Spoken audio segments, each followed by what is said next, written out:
Et ton amour pour les auteurs secondaires comme Villiers de l'Isle-Adam ou Rétif de la Bretonne, t'as toujours cultivé cette affection? Il est extrêmement bizarre d'entendre dire que Villiers de l'Isle-Adam est un auteur secondaire. Mais la question... Alors, si on prend cette question-là, je vais dire c'est une chose honteuse, tout à fait honteuse. C'est que quand j'étais tout jeune, j'avais une attitude, j'aimais bien l'idée de lire un auteur complètement, dans son œuvre complète. Ce qui faisait que j'avais l'affection pour, non pas des auteurs secondaires, mais ça coïncide souvent, des auteurs qui avaient très peu écrit. Et là aussi, c'était parce que c'était trop grand pour moi. Victor Hugo, ça me dépassait tellement que j'étais prêt à dire que Victor Hugo, c'était pas bien. Mais qu'en revanche, Paul-Louis Courrier, je le connaissais presque par cœur. À l'époque, Paul-Louis Courrier, je le connaissais à fond, parce que c'était vraiment pas gros ce qu'il avait écrit. Alors j'avais ce goût pour les auteurs dits secondaires. Villiers de l'Isle-Adam n'étant pas un auteur secondaire. Mais... non, c'est un immense auteur, mais secondaire à son époque par rapport Joubert, à des plus grandes... Joubert. Je connaissais Joubert à fond, enfin tout ça. D'une part parce que ça me donnait, alors là, c'était vraiment la honte. Ça me donnait un certain prestige, je connaissais les auteurs inconnus, enfin peu connus. Enfin tout ça, c'était des manies de... J'ai mis longtemps à apprendre que quand même, Victor Hugo, c'était grandiose, et que l'immensité d'une œuvre n'était pas une... Donc mon amour pour les auteurs secondaires, c'est plutôt... Non, c'est vrai que dans les auteurs dits secondaires, c'est vrai que la littérature russe tient pas en Dostoïevski et Tolstoï, et que si on ose appeler secondaire quelqu'un comme Leskov, il y a des choses tellement étonnantes chez Leskov. Bon, ça, donc, en fait, c'est quand même des grands génies. C'est bon, bien, mais je sens là, j'ai pas grand-chose à dire sur ces points. En tout cas, ça m'est passé, ça. Ça m'est passé, la recherche de l'auteur secondaire. Non, ce dont je suis heureux, c'est lorsqu'il m'arrive de trouver chez un auteur pas connu quelque chose qui me paraît un concept ou un personnage extraordinaire. Ça, oui. Ça, oui. Oui, j'ai pas de recherche systématique. Mais à part le Proust, qui est un gros livre sur un auteur, la littérature, elle est tellement présente dans ta philosophie, on peut dire en même temps qu'elle est une référence, des exemples, mais tu n'as jamais consacré véritablement un gros livre à la littérature, un livre de pensée à la littérature. J'ai pas eu le temps, mais comme je vais si le faire. Ça te hantait et que tu n'étais pas... Non, je vais le faire, ça. Je vais le faire parce que j'ai envie. Oui. De critique? De critique, enfin, sur le problème oui, comment, qu'est-ce que ça signifie écrire, oui, en littérature, oui, pour moi, oui. Oui, c'est donc, tu vois, il dit tout mon programme, on verra si j'ai le temps. Oui. Et alors, je voulais poser une dernière question, c'est que tu lis et tu relis les classiques, mais on n'a pas tellement l'impression que tu dis beaucoup d'auteurs contemporains, ou que tu n'aimes pas tellement découvrir de littérature contemporaine.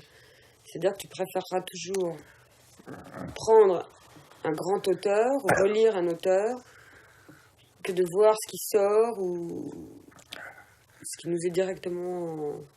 C'est pas que j'aime pas... contemporain. Là, je comprends bien ce que tu veux dire, mais je réponds très vite. C'est pas du tout que j'aime pas.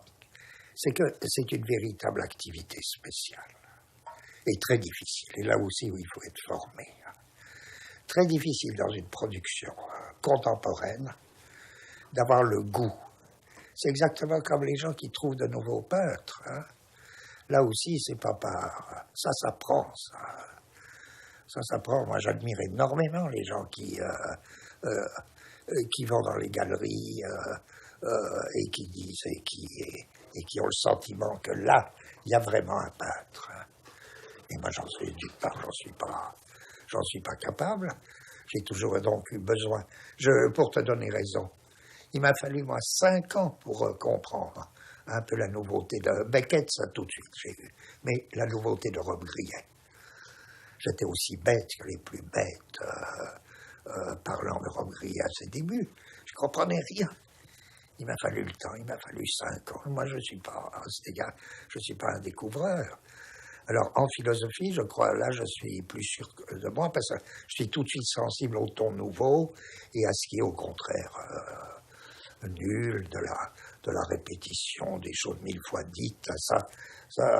Mais dans le roman, je suis très sensible, là, je suis juste assez sûr de moi pour ce qui a été déjà 1000 fois dit, ce qui ne présente aucun intérêt. Mais savoir si... Ça m'est arrivé une fois pour Faraci. Faut être juge, j'ai quand même trouvé à ma manière, j'ai trouvé quelqu'un qui me semblait un très très bon romancier jeune, qui est Armand Faraci.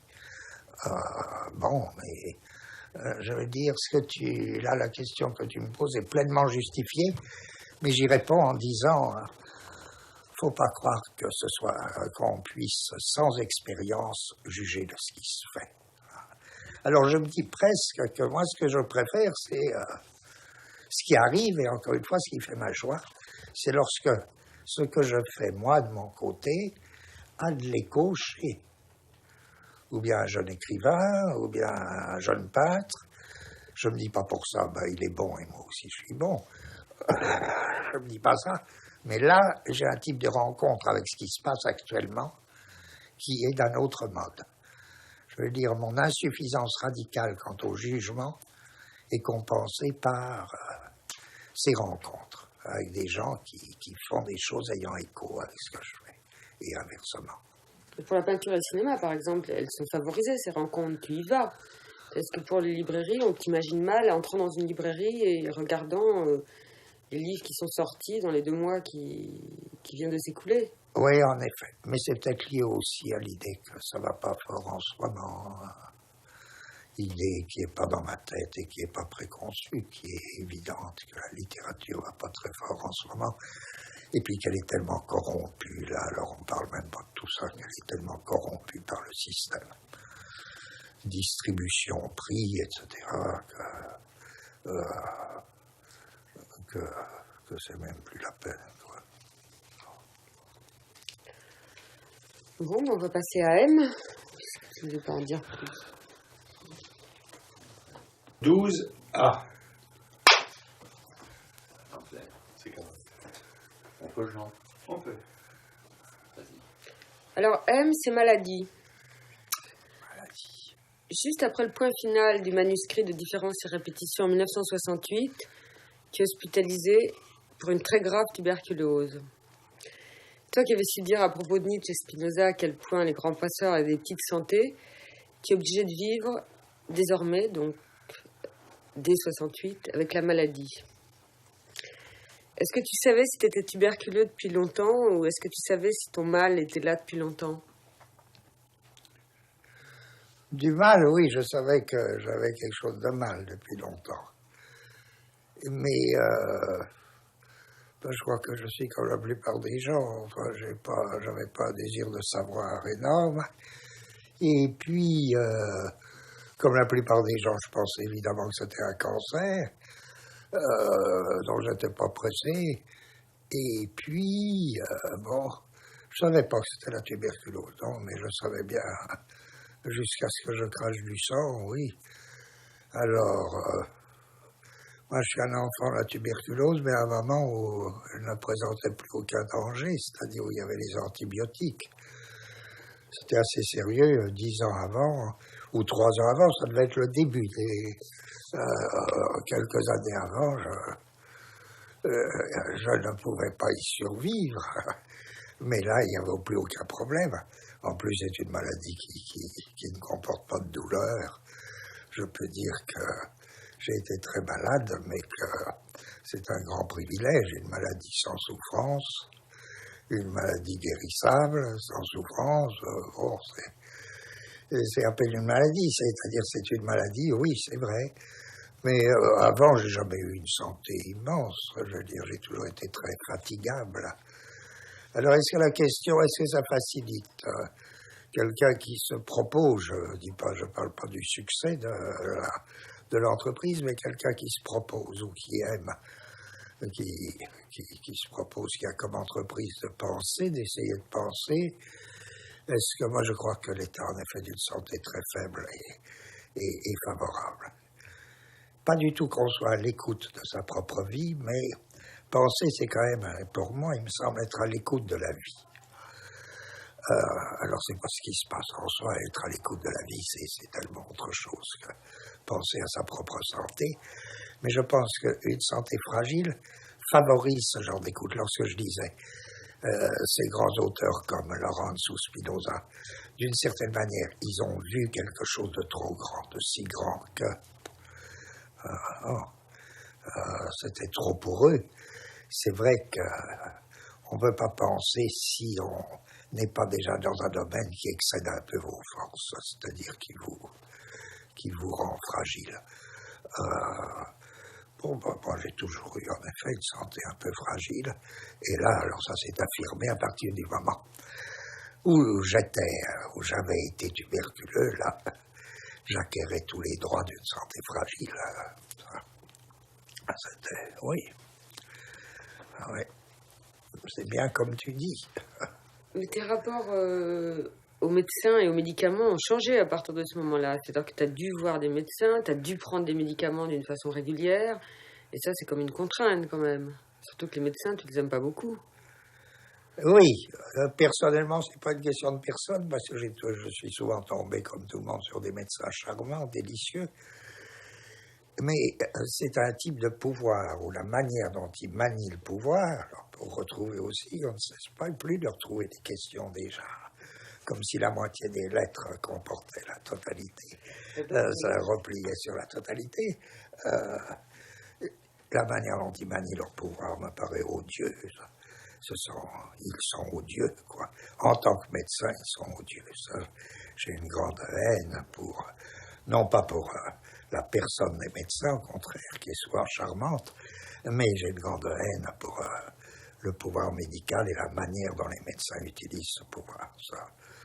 Il y a qu'une chose qui me ravit, moi, c'est que, et c'est en même temps ce qui les mécontente, c'est lorsque j'arrive, comme ils travaillent de plus en plus avec des appareils et des épreuves, d'ailleurs assez désagréables pour le patient, épreuves dont on a l'impression qu'elles n'ont absolument aucun intérêt, sauf de réconforter leur diagnostic, de le confirmer. Mais si c'est des médecins quand même de talent, ils ont déjà leur diagnostic, que les épreuves cruelles ne viennent que réconforter. Ils jouent de ces épreuves d'une manière inadmissible. Alors, moi, ce qui faisait ma joie, c'est chaque fois que j'ai pu passer sous un de leurs appareils. C'est-à-dire que mon souffle était trop mince pour être enregistré par l'appareil, ou bien on n'a pas pu me faire je ne sais plus comment ça s'appelle, un truc, une prise de cœur. On n'a pas pu me la faire. Une échographie. Une échographie, oui, parce que je passais aussi sous l'appareil, là. Et ma joie, c'est qu'à ce moment-là, ils sont fous furieux. Je crois qu'à ce moment-là, ils haïssent leurs pauvres patients. Parce que ils acceptent très bien de se tromper de diagnostic, mais ils n'acceptent pas qu'on ne soit pas pris par leur appareil. Mais sinon, je trouve que puis ils sont trop incultes, ils sont trop, comment dirais-je, ou alors quand ils se lancent dans la culture, c'est une catastrophe. Enfin, ce sont des drôles de gens, les médecins. Et ma consolation, c'est qu'ils gagnent beaucoup d'argent, mais qu'ils n'ont pas le temps de le dépenser vraiment. Enfin, ils n'ont pas le temps d'en profiter, parce qu'ils mènent une vie extrêmement dure. Enfin oui, les médecins ne m'attirent pas beaucoup, indépendamment des personnalités, encore une fois, qui peuvent être exquises, mais dans leur fonction, ils traitent les gens comme des chiens. Alors ça, c'est vraiment la lutte de classe, parce que si on est un peu riche, ils sont déjà beaucoup plus polis. Sauf en chirurgie, où là, c'est un cas spécial, les chirurgiens, c'est encore un autre cas. Mais les médecins, ça va pas fort. Il faudrait une réforme quand même. Ouais, c'est un problème. Hein. Ouais. Et les médicaments que tu dois prendre tout le temps? Oui, ça j'aime bien, oui. Ça m'ennuie pas. Les médicaments, ça m'ennuie pas. Ça fatigue, évidemment. Mais ça t'amuse de prendre des médicaments? Quand il y en a beaucoup dans mon état actuel, oui, parce qu'il y en a beaucoup. Alors, ce petit tas tous les matins, ça a quelque chose, c'est une bouffonnerie, quoi. Mais j'ai le sentiment que c'est très utile aussi, oui. Très utile. Moi, j'ai toujours été, même dans le domaine de la psychiatrie, j'ai été pour les médicaments. J'ai toujours été pour la pharmacie, quoi. Ouais. Et cette fatigue dont on a parlé, qui est très liée à ta maladie, mais dont tu dis qu'elle était déjà là avant la maladie, c'est, en effet, on pense au texte de Blanchot sur la fatigue, dans l'amitié, mais la fatigue, ça tient une très grande place dans ta vie. C'est-à-dire que parfois même, on a l'impression que c'est une excuse à beaucoup de choses qui t'ennuient. Tu te sers de la fatigue, et la fatigue t'a toujours servi. Moi, je pense, voilà, quand on est frappé dans ça, alors on revient au thème de la puissance. Qu'est-ce que c'est réaliser un peu de puissance, faire ce qu'on peut, faire ce qui est dans votre puissance. Je me dis, c'est une notion assez complexe, car ce qui vous frappe d'impuissance, par exemple une santé fragile ou une maladie, il s'agit de savoir quel usage en faire, pour à travers elle récupérer un peu de puissance. Alors, il est certain que la maladie doit servir à quelque chose comme le reste. Je ne parle pas seulement par rapport à la vie, où elle doit donner un sentiment. Pour moi, la maladie n'est pas quelque chose, ce n'est pas une ennemie pour moi. Parce que ce n'est pas quelque chose qui donne le sentiment de la mort. C'est quelque chose qui aiguise le sentiment de la vie. Et pas du tout au sens non plus de « ah, comme je voudrais vivre ». Et comme une fois guéri, je vais me mettre à vivre. Je crois que je ne connais rien de plus abject au monde que ce qu'on appelle un bon vivant, quoi. C'est abject, un bon vivant. Au contraire, les grands vivants sont des hommes de très petite santé. Alors, je reviens à ma question. La maladie, elle aiguise une espèce de vision de la vie ou de sens de la vie. Quand je dis vision de la vie et vie, c'est vraiment quand je dis voir la vie, mais c'est être traversé par elle, quoi. Bon. Ça aiguise, ça donne une vision de la vie, la maladie. La vie dans toute sa puissance, dans toute sa beauté, ça m'apparaît sûr.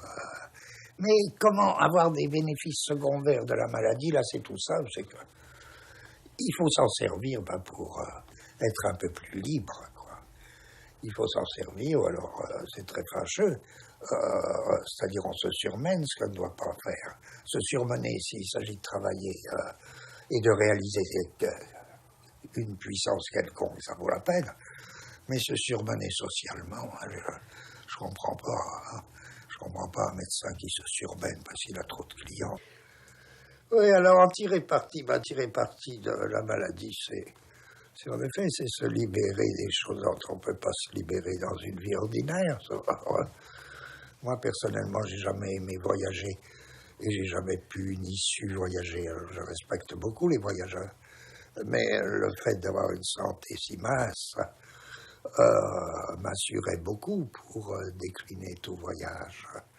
Ou bien se coucher trop tard, ça m'a été toujours très dur.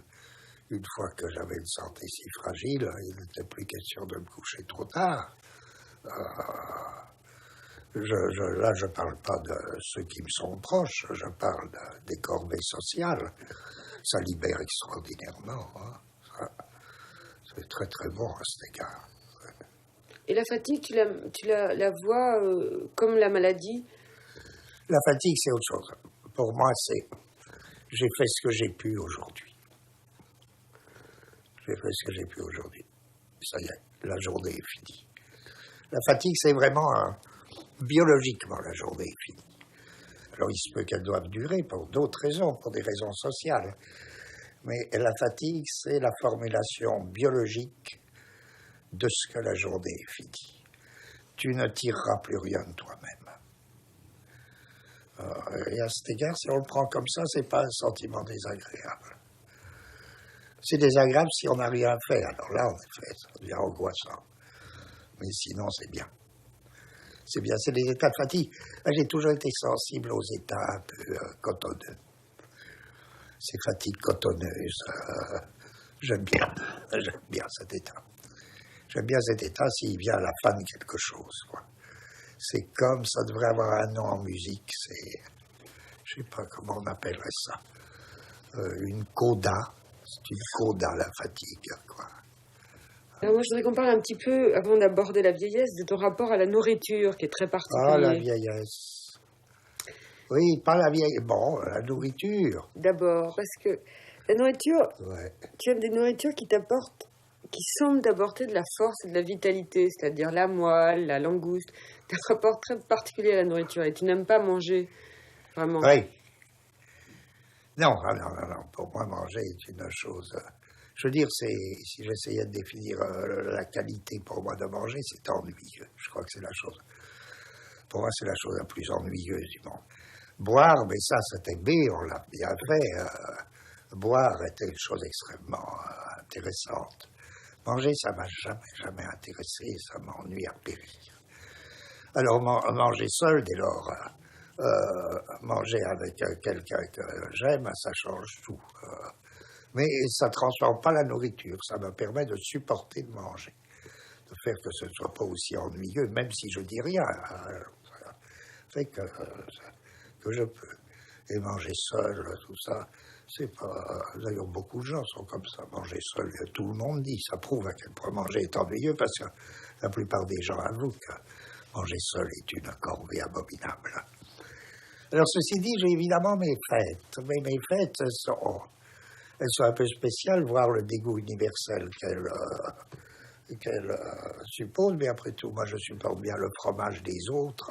Oui, tu n'aimes pas le fromage. Donc, il faut aimer, parmi les gens qui haïssent le fromage, je suis un des rares à être tolérant, c'est-à-dire à ne pas m'en aller ou à ne pas chasser ceux qui mangent du fromage, j'ai toujours supporté. Ce goût qui me paraît à peu près du même type que le cannibalisme, quoi. Ça me paraît une horreur absolue. Mais alors, si on me demande en effet de quoi serait composé mon repas préféré, là, qui serait pour moi une fête insensée, c'est vrai que je reviens toujours à trois choses, parce qu'il y a trois choses qui me paraissent sublimes et qui pourtant sont proprement dégoûtantes. C'est la langue, la cervelle et la moelle. Alors j'imagine, et là c'est des choses très nourrissantes, alors déjà avaler tout ça, ce serait... Mais il y a des restaurants à Paris, il y a quelques restaurants à Paris, je l'ai appris, qui vous servent de la moelle, mais je ne peux plus rien manger après, s'ils en servent beaucoup, des petits carrés de moelle, c'est assez fascinant d'ailleurs. La cervelle et puis la langue. Alors si j'essayais de mettre ça au point avec ce qu'on a dit, tu vois, c'est une espèce de trinité, parce que on pourrait dire, et c'est trop des anecdotes, tout ça, on pourrait dire que la cervelle, c'est Dieu, c'est le Père, que la moelle, c'est le Fils, puisque c'est lié aux vertèbres qui sont des petits crânes. Dieu, c'est le crâne. Les petits crânes vertèbres, c'est le Fils. Donc la moelle, c'est le Fils. C'est Jésus. Et la langue, c'est le Saint-Esprit, qui est la puissance même de la langue. Hein. Ou bien alors, ça pourrait aller aussi, mais là, je ne sais pas. C'est le concept, la cervelle. La moelle, c'est l'affect, et la langue, c'est le percept. Faut pas trop demander pourquoi, mais je sens que là, ce sont des trinités très... Ouais, voilà. Là. Enfin, ce serait ça, un repas fantastique pour moi. Et la vieillesse? Est-ce que ça m'est arrivé d'avoir les trois à la fois? Peut-être un anniversaire, des amis me feraient un repas comme ça, oui. Hein? Une fête. Voilà, ouais. Et en même temps, tu pourrais pas manger ces 3 choses, puisque tu nous parles de ta Ça vieillesse serait trop, oui. tous les jours, grandissante. Ah, la vieillesse. Oui, mais écoute, la vieillesse. Il y a quelqu'un qui a su parler de la vieillesse, c'est Raymond Devos. Alors, bien sûr, on peut toujours dire encore autre chose, mais il a dit le meilleur. Moi, je trouve que la vieillesse, c'est un âge, mais splendide, splendide. C'est splendide, bien sûr, il y a beaucoup d'embêtements. On a pris une certaine lenteur, hein, on est lent, ça, oui. Mais le pire, c'est lorsque quelqu'un vous dit « Mais non, vous n'êtes pas si vieux que ça », parce qu'il ne comprend pas ce que c'est que la plainte. Moi, je me plains, je dis « Oh là là, je suis vieux », c'est-à-dire, j'invoque les puissances de la vieillesse, c'est des puissances. Et voilà, quelqu'un me dit, croyant me remonter, « Mais non, t'es pas si vieux que ça ». À ce moment-là, j'y foutrais un coup de canne, je ne sais pas ce que je ferais, puisque il ne s'agit pas de me dire, alors que je suis dans ma complainte de la vieillesse, il ne s'agit pas de me dire, mais non, t'es pas si vieux que ça, au contraire, il faut me dire. En effet, oui. Alors, mais c'est une joie pure, je veux dire. La joie, elle vient d'où, à part cette lenteur. Ce qui est terrible dans la vieillesse, il ne faut pas quand même rigoler. Ce qui est terrible dans la vieillesse, c'est quoi? C'est la douleur et la misère. Mais ça, c'est pas la vieillesse. Je veux dire, ce qui est pathétique, ce qui fait que la vieillesse est une chose triste, c'est les pauvres gens qui ont ni assez d'argent pour vivre, ni ce minimum de santé, ni cette petite santé dont je parle, et qui ont des souffrances. C'est ça qui est abominable, mais c'est pas la vieillesse. La vieillesse, c'est pas un mal du tout.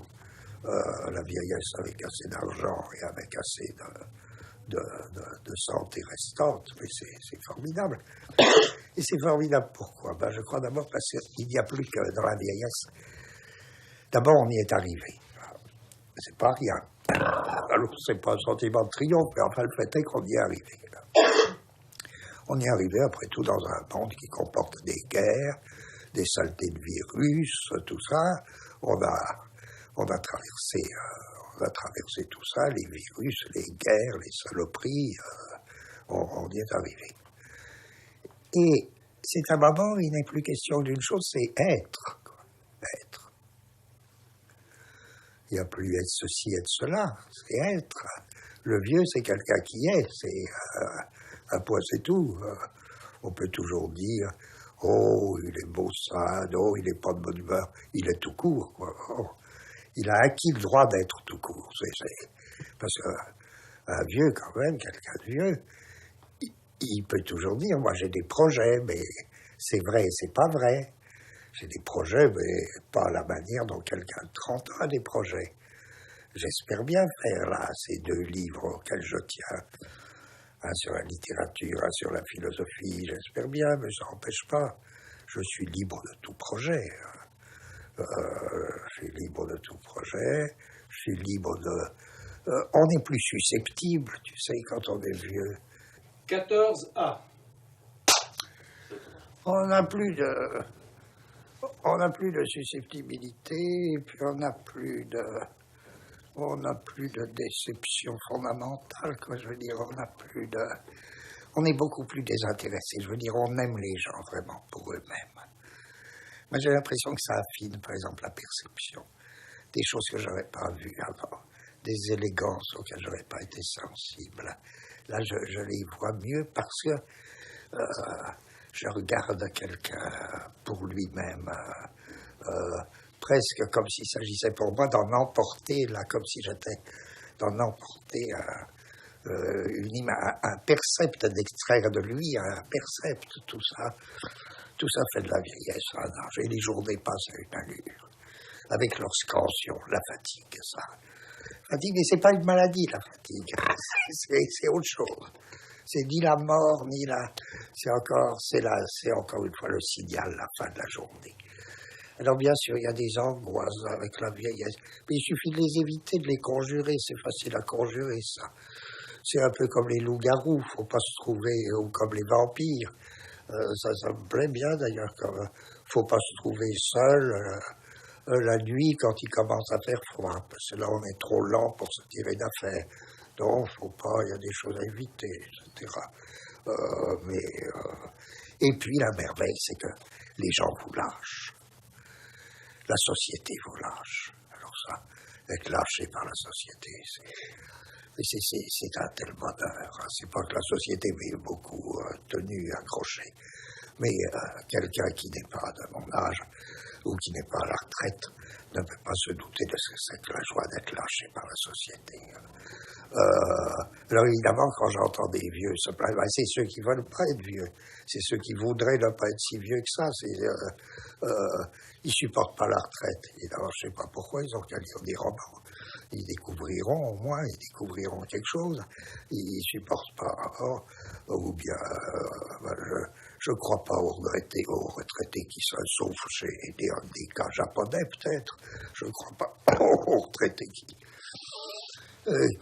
puissent pas se trouver à faire quelque chose. C'est une merveille. Alors, je veux dire, oui, on vous lâche. Donc, ou bien il suffit que vous vous secouiez un peu pour que ça tombe, quoi. Tous les parasites que vous avez eus sur le dos toute la vie, ben, ils tombent. Et qu'est-ce qui reste autour de vous? Rien que des gens que vous aimez. Rien que des gens que vous aimez et qui vous supportent et qui vous aiment aussi au besoin. Le reste vous a lâché. Et encore, moi, quand je parle comme moi, à ce moment-là, ça devient très dur lorsque quelque chose vous rattrape. Moi, je ne supporte pas. Moi, j'ai plus que... la société, je ne la connais plus que par l'avis de la retraite tous les mois. C'est une chose. Sinon, je sais que la société, je suis inconnu. Je suis complètement inconnu de la société. Alors, la catastrophe, c'est lorsque il y a quelqu'un qui croit que j'en fais encore partie. Alors, qui me demande... là, c'est tout à fait différent parce que ce qu'on fait en ce moment, ça fait tellement partie de mon rêve de vieillesse, mais qui me demande une interview, un entretien, tout ça. J'ai envie de lui dire, non mais ça va pas, la tête n'est pas au courant que je suis vieux et que la société m'a lâché. Mais c'est bien. Moi, je crois qu'on confond deux choses. C'est pas les vieux qui font. Il faut parler il faut parler de la misère et de la souffrance. Alors ça, quand on est vieux, misérable et souffrant, là il n'y a pas de bon pour dire ce que c'est, sûrement. Mais sinon, alors, un vieux pur qui n'est rien que vieux. Vieux. C'est l'être, oui. Mais pourtant, comme tu es malade, fatigué et vieux, c'est peut-être parfois, en distinguant les trois choses, c'est peut-être parfois difficile pour les gens qui t'entourent, qui sont moins vieux, moins malades et moins fatigués que toi, tes enfants ou ta femme. Mes enfants, il n'y a pas beaucoup de problèmes, parce que il pourrait y en avoir s'ils étaient plus jeunes, mais comme ils sont assez grands pour vivre de leur côté et que je ne leur suis pas à charge, je ne pense pas que je fasse grand problème pour eux, sinon des problèmes d'affection quand ils se disent vraiment il a l'air trop fatigué. Mais enfin, je ne crois pas qu'il y ait un problème aigu avec les enfants. Et avec Fanny, je crois que c'est pas un problème non plus, même si c'est peut-être, je ne sais pas. C'est très difficile de se demander quelqu'un qu'on aime, qu'est-ce qu'il ferait, qu'est-ce qu'il aurait fait dans une autre vie. Je suppose que Fanny aurait aimé voyager, oui. D'accord, elle a sûrement pas voyagé comme elle aurait pu souhaiter, mais qu'est-ce qu'elle a découvert d'autre qu'elle n'aurait pas découvert si elle avait voyagé? Elle a aussi toujours eu une formation littéraire très forte. Ça lui a permis, qu'est-ce que ça lui a pas permis de découvrir dans des romans splendides, et ça vaut largement des voyages, tout ça, oui. Bien sûr, il y a des problèmes, mais ça, comme je dirais, il me dépasse. Et pour en finir, les projets, par exemple, quand tu abordes tes projets de prochains livres, le livre sur la littérature et le dernier livre, qu'est-ce que la philosophie, en quoi c'est amusant de les aborder vieux, ces projets? Quand tu disais tout à l'heure, peut-être qu'ils aboutiront pas, mais il y a quelque chose de rigolo là aussi. Parce que c'est une chose merveilleuse, tu sais. D'abord, quand même, il y a toute une évolution. Et quand on est vieux, on a une certaine idée de ce qu'on souhaite faire, qui devient de plus en plus pur. Je veux dire, qui devient de plus en plus épuré. Je conçois, si tu veux, les fameuses lignes d'un dessinateur japonais, des lignes si pures, et puis il n'y a rien, une petite ligne, tout ça. Je peux concevoir ça que comme le projet d'un vieux. Quelque chose qui soit si pur, si rien, et en même temps qui soit tout, qui soit tellement merveilleux. Je veux dire, arriver à une sobriété. Ça peut venir que tard. Alors, qu'est-ce que la philosophie? Ça, la recherche de qu'est-ce que la philosophie? D'abord, je trouve ça très gai à mon âge de me mettre à la recherche de qu'est-ce que la philosophie, d'avoir le sentiment que je le sais, que je suis le seul à le savoir, que donc s'il m'arrivait de mourir sous un autobus, personne ne pourrait savoir ce qu'est la philosophie. Tout ça, c'est des choses extrêmement agréables pour moi. Mais maintenant, j'aurais pu faire un livre sur qu'est-ce que la philosophie il y a 30 ans. Je sais que ça aurait été que ça aurait été un livre mais très différent, très différent de ce que je conçois maintenant, où je voudrais arriver à une espèce de sobriété telle que, oui, alors ou bien je le réussirai ou bien pas, mais je sais que c'est maintenant qu'il faut que je le conçoive, qu'avant j'aurais pas su le faire, maintenant je me dis que je suis capable de le faire, oui. En tout cas, qui ne ressemblera pas, bon,